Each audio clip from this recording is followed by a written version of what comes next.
सर्वमंगल मांगल्ये शिवे सर्वार्थ साधिके शरण्ये त्र्यंबिके गौरी नारायणी नमोस्तुते।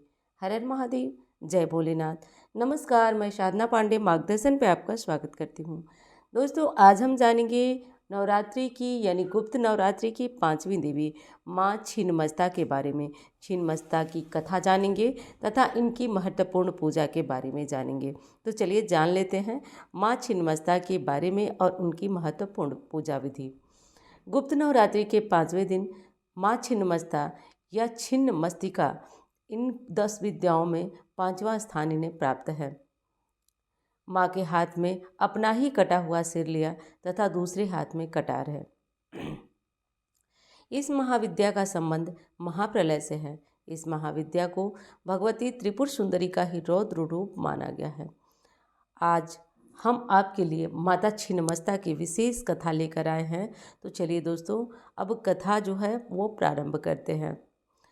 भैरवी की इस भक्ति से दिन रात चरण पखारती, संग है विजयारथ का रक्त धारा बह रही, लोक मंगल के लिए माँ कष्ट भारी सह रही, सिर हथेली पर रख सदा भक्तगण को तारती। आइए हम छिन्नमस्ता माँ की सबसे पहले तो आरती करते हैं। रक्त वासना सिर विखंडता, हस्त दोतन श्याम है, छिन्नमस्ता नाम जिसका राज रप्पा धाम है, जो भवानी दुष्टों का संहार है संहारती। आइए हम छिन्नमस्ता की आरती उतारें।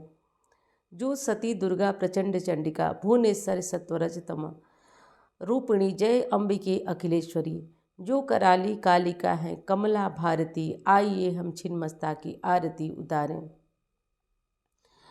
आइए माँ की शरण में अपना जयकारा लगाइए और शुरू करिए अब माँ की कथा।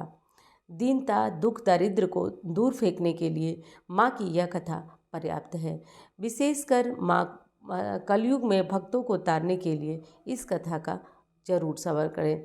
भक्त के कल्याण के लिए जननी ने हर स्थान पे अपना अस्तित्व दिखाया। चलिए अब माँ छिन्नमस्ता की कथा श्रवण करते हैं। पौराणिक कथा के अनुसार प्राचीन काल में एक छोटा सा नागपुर में रज नामक एक राजा था। राजा की पत्नी का नाम रूपमा था। इन्हीं दोनों के नाम से इस स्थान का नाम रजरूपमा पड़ा, जो बाद में रजप्पा हो गया। एक कथा के अनुसार एक पूर्णिमा की रात में शिकार की खोज में राजा दामोदर और भरवी नदी के संगम स्थल पर पहुंचे। रात्रि विश्राम के दौरान राजा ने स्वप्न में लाल वस्त्र धारण किए हुए तेज मुखमंडल वाली एक कन्या को देखा। कन्या का रूप बहुत विचित्र था। उसने राजा से कहा, हे राजन, इस आयु में संतान न होने से तेरा जीवन सूना लग रहा है। मेरी आज्ञा मानोगे तो रानी की गोद भर जाएगी। राजा की आंखें खुली तो वे इधर उधर भटकने लगे। इसी बीच उनकी आंखें स्वप्न में दिखी राजा से न जाने कैसे मिल गई। वह कन्या जल के भीतर से राजा के सामने प्रकट हुई। उसका रूप अलौकिक था। यह देख राजा भयभीत हो उठे। राजा को देखकर वह कन्या कहने लगी, हे राजन, मैं छिन्नमस्तिके हूँ। कलयुग में मनुष्य मुझे नहीं जान सकते हैं, जबकि मैं इस वन में प्राचीन काल से गुप्त रूप से निवास कर रही हूँ। मैं तुम्हें वरदान देती हूँ कि आज से ठीक 9वें महीने तुम्हें पुत्र की प्राप्ति होगी। देवी बोली, हे राजन, मिलन स्थल के समीप तुम्हें मेरा एक मंदिर दिखाई देगा। इस मंदिर के अंदर अखंड शिला और मेरी प्रतिमा अंकित दिखेगी। तुम सुबह मेरी पूजा करो। ऐसा कहकर छिन्नमस्तिके अंतर ध्यान हो गई। उसके बाद से ही यह पवित्र तीर्थ रजरप्पा के रूप में विख्यात हो गया। उम्मीद करती हूँ कि माता छिन्नमस्ता की ये पहली कथा आपको बहुत पसंद आई होगी। दोस्तों, माँ छिन्नमस्ता नवरात्रि यानी गुप्त नवरात्रि के 5वें दिन जो है इनकी विशेष पूजा होती है।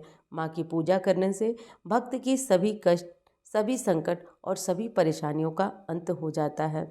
देवी छिन्नमस्ता की पूजा विधि विधान से हर भक्त, हर व्यक्ति को अवश्य करना चाहिए। इससे नवरात्रि में माँ की साधना करने का मौका मिलता है तथा माँ की कृपा विशेष रूप से भक्त को मिल जाती है। माँ छिन्नमस्ता अपने ही मस्तक को लेकर अपने ही हाथ में घूमती रहती है और इससे जो कहा जाता है कि यह भक्तों के लिए स्वयं बहुत सारी यातनाएं करती है। भक्त अपनी रुचि और भक्ति के अनुसार किसी कुल किसी देवी की साधना कर सिद्धियों को प्राप्त कर सकते हैं। पूरे ब्रह्मांड की शक्तियों का स्रोत यही 10 महाविद्याएं हैं। इनको भक्ति और शक्ति कहा जाता है। धार्मिक मान्यताओं के अनुसार देव के देव महादेव भी शक्ति के बिना 100 के समान हो जाते हैं। यहाँ जब विष्णु जी ने इन्हीं शक्तियों से मिली शक्तियों को इनका संबंध श्री हरि के 10 अवतारों से भी बताया। भगवान राम को तारा और भगवान कृष्ण को काली का अवतार माना जाता है।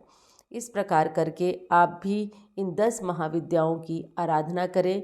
10 महाविद्याओं में प्रतिदिन अलग अलग महाविद्याओं की कथा सुनने का अवसर आपको प्राप्त हो रहा है, तो आप इस अवसर का लाभ ज़रूर उठाएं।